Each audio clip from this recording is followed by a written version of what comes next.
সকালে ঘুম থেকে উঠে চা না খেলে আমার আবার একদমই দিন চলে না। তো সকালে উঠে চা খেয়ে নিয়েছিলাম দুজনে। এরপরে ধাগা রেডি করে রেখেছিলাম আমার বরের জন্য, ও স্নান করে এলে পরাবো তাই। তো স্নান করে নিয়েছি, এবার ওকে আমি ধাগাটা পরিয়ে দিলাম।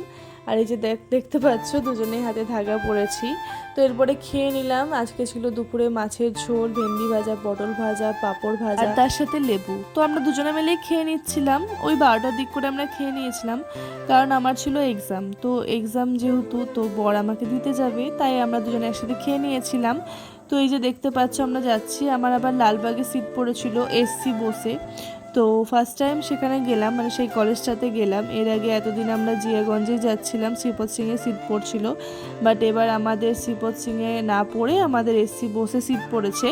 তো দেখতেই পাচ্ছ কতটা ভিড় আর কতটা রোদ, মানে ওই টাইমটা এতটা পরিমাণে রোদ উঠেছিল, মানে মাথা ব্যথা গরম হয়ে যাচ্ছিল রোদের মধ্যে।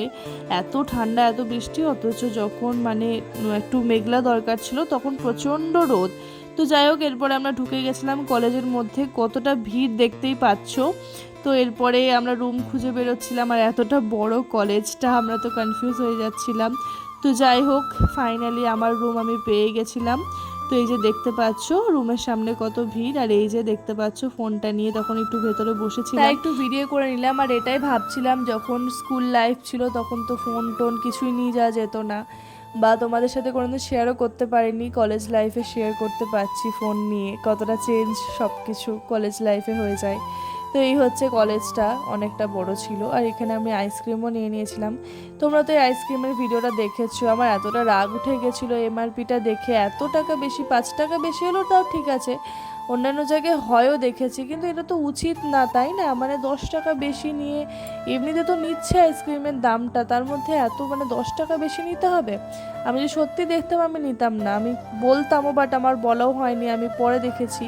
তো এই যে দেখতে পাচ্ছ বাড়ি যাচ্ছিলাম, হ্রদ দেখতে দেখতে যাচ্ছি।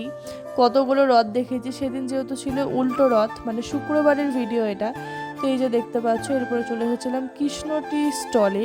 আসলে অনেক দিন যাওয়া হয়নি, ওটা দিয়ে যাচ্ছিলাম, তাই ভাবলাম যে আর যাওয়া হবে না, তো আজকেই যাই। তাই কৃষ্ণদার দোকানে গেছিলাম। এদিকে কৃষ্ণদা বানাচ্ছিল চা, তো আমি আর সেরকম কিছু চা নিইনি। আমি নিয়েছিলাম একদম নর্মাল টিটাই, মানে নর্মাল দুধ চাটাই নিয়েছিলাম। তো এই যে দেখতে পাচ্ছ বিস্কিট নিয়ে নিয়েছি। আর এদিকে আমার বর তো ফোন দেখতে ব্যস্ত। আর কৃষ্ণদার দোকানে এই লেখাটা দেখে আমার খুব হাসি পেলো, মানে খুব ভালো লাগলো, তাই তোমাদের সাথে শেয়ার করলাম। আর এই যে এই ভিডিওটা আমি করেছিলাম, পোস্ট করেছি। আর এই যে নর্মাল চা নিয়ে নিয়েছিলাম দুটো। তো এখানে চাটা খেয়ে নিচ্ছি। কৃষ্ণদার দোকানের সব চাই আমার ভালো লাগে খেতে। তো এই যে দেখতে পাচ্ছ আরও একটা হ্রদ দেখতে পেলাম, তাই ভাবলাম তোমাদের সাথে শেয়ার করি। তো অনেক করে হ্রদ দেখলাম, আর এই রাস্তাটার যে অবস্থা। আর এই কুর্তিটা আমি মিশো থেকে নিয়েছি, কেমন লাগলো কমেন্টে অবশ্যই জানিও। আর তোমাদের যদি ভালো লেগে থাকে তাহলে আমাকে কমেন্টে লিংক লিখবে, আমি সেন্ড করে দেবো ইনবক্সে। তো এই ছিল কাশিম বাজারের হ্রদ। তো এরপরে আরও একটা হ্রদ দেখতে পেয়ে গেলাম, খুব সুন্দর, একটু অন্যরকম, তো সেটারও ভিডিও করে নিলাম। আর এই হচ্ছে দশমূন্য মেলার জিলেপি আর মেলা। তো সেখানে গিয়ে একটু জিলেপি নিয়ে নিলাম মায়ের জন্য, এরপরে মাকেও দিয়ে দিলাম জিলেপিটা। আর বাড়িতে এসে প্রসাদ খেয়ে নিলাম, খিচুড়ি প্রসাদ। এরপরে একটু জিলেপিও খেয়ে নিলাম, মিষ্টি জিনিস বেশি খায় না, তাই একটাই খেয়েছিলাম। আর এই ছিলাম আমি। তো এই ছিল ভিডিওটা কেমন লাগলো কমেন্টে কিন্তু অবশ্যই জানিও। আজকের জন্য এইটুকুই, টাটা, বাই বাই।